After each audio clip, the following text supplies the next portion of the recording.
Howdy, howdy, howdy. Samir here.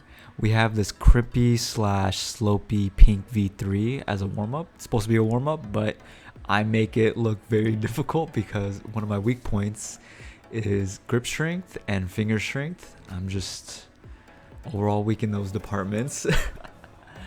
And I make it more difficult than it has to be. But we're just learning and we're just growing. I want to give a shout out to my homie, Eddie Egg 2535. He gave me advice on making beginning of the clip unsaturated unless it's the holds that I'm going on, and then making the clip go into color. I think it looks beautiful and it gives the viewer a perspective on what climb I'm trying to do. And in my second attempt, I got a lot further and I was trying to go intended beta, even though I could just stand up and just get to the top, since I just need to put two hands on the top. But yeah, I thought those two crimps were a little bit better, but I make it look worse than it actually is. To other people, those are just jugs, but for me, it's actual just little holds. Anyway, here's my third attempt, and I think I did a pretty good job on this one. I'm doing a better job of making sure the feet are underneath me, and overall just getting underneath the slopers just to make sure that there's less stress on my forearms, since again those are my weak points. Really trying to trust my feet here. Just stand up, bro. Just stand up, Samir. That's all you have to do. But yeah, we conquered a slopey, crimpy V3, and I'm pretty stoked about that. Here we got a yellow dynamic slight overhang V4 into basically two jugs, but still difficult to coordinate and catch. I thought this was a very well set climb. 10 out of 10 would recommend. I just need to be better on my footwork and making sure my heel doesn't come off of my heel hooks.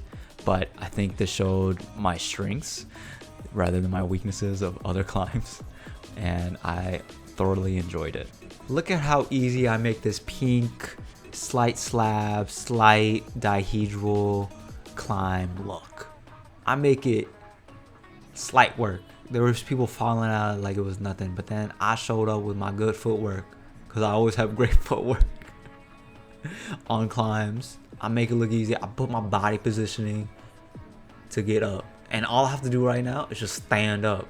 Easy work, easy climb. I make it look easy, that's why. All right, we got this green V3. I thought it was gonna be a lot harder than it actually was. There was a point in time where it was slightly difficult, but I'll make it look easy, so it had to be easy, of course, because I usually make climbs look a lot harder than they actually are. For whatever reason, I make V3s look like V7s for whatever reason. But this one, not too bad at all. Just gotta get some body positioning and make sure the side pulls, you're actually pulling from the side. And easy work, just switch to the feet and you can match. This climb right here, this red V6, super difficult. I was mad annoyed every single time I got on it. I couldn't figure out my body positioning. I couldn't figure out how to get close to the wall. I couldn't figure out anything. This climb exemplifies this series. I was talking to somebody and I mentioned how I have this series called Below Average Climber Climbs. And one thing that I mentioned is like, it's just basically me not finishing any of the climbs. And he busted out laughing, thinking that it was a good series. And yeah, this is basically a below average climber climbing and not being able to finish any of the climbs. This and another climb that I couldn't do. I just couldn't figure out how to get to the next step. And even during the steps that I could figure it out, I kept falling off. I kept falling off of this middle part. It just made no sense. I just couldn't get past this barrier, and I don't know what I was doing wrong. Not just in the feet, maybe rushing it. I think I was rushing a lot of it, but overall this climb made me super sad. I attempted this like over 100 times and I couldn't figure it out, couldn't get to it, and it felt like I really could have gotten this sent, but I just wasn't good enough. Quite unfortunate. Oh yeah, this climb, it was in my previous episode, and I got close to finishing it, but overall wasn't able to complete it. Everyone was rooting for me. Let me just roll the clip. Come on. Hey, lock in. Let's go. That was me disappointing everyone in my life. I'm used to it by now, but it still hurts, you know? I still feel the pain every time. And it doesn't make it better that I never got to send this. Spoiler alert, I don't get to send it here. But I get close just like last time. Just can't hold it on the sloper. It sucks, man. So I'm trying something new out, which is the Kilter board. We are having this 15-degree session. And one thing that I found out later on is the Kilter board is really not meant for this slight overhang. It's meant for more aggressive overhangs. At bare minimum, 40 degrees is what people recommend. But this is my first session, and there's a lot of things I didn't know and understood, and I was just trying it out for the first time. So I'm glad that I still put myself out there and did it. So the first one was Floats Your Boat, a V0, and we're just working our grades up to this flying pig. And overall, I had a lot of fun.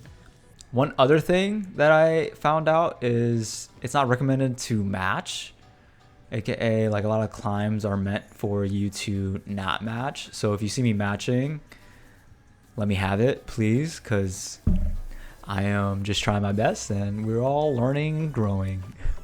But yeah, this was really fun. I hope to record my sessions a little bit more with doing Kilter boards because I want to do that more often. I have been doing lately 40 degrees, and the maximum I'm able to do on that is a V2, and I feel very weak every time I try a Kilter board session. It's very humbling, I'll say, and I think my finger strength, my grip strength have gotten a lot better. Oh, this one was funny. It's called Taco Bell. I love Taco Bell. I'm not sponsored by Taco Bell, but if y'all want, I'll allow it.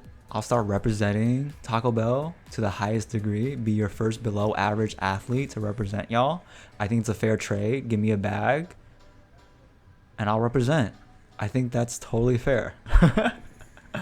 I thought this Kilter board session was really clean, really nice, good intro, and I'm really happy about it. And I'm really happy about like continuing on with doing Kilter board training. It would be very nice to upgrade my finger strength, upgrade my overhang climbing strength, and overall footwork, getting better at that, and like one-handed strength to get to the next hold, because I am weak on that, like with rosemary moves and other maneuvers that I can't think of at the moment because my brain is freezing. But this exposed a lot of my weaknesses, and I am ecstatic to work on them.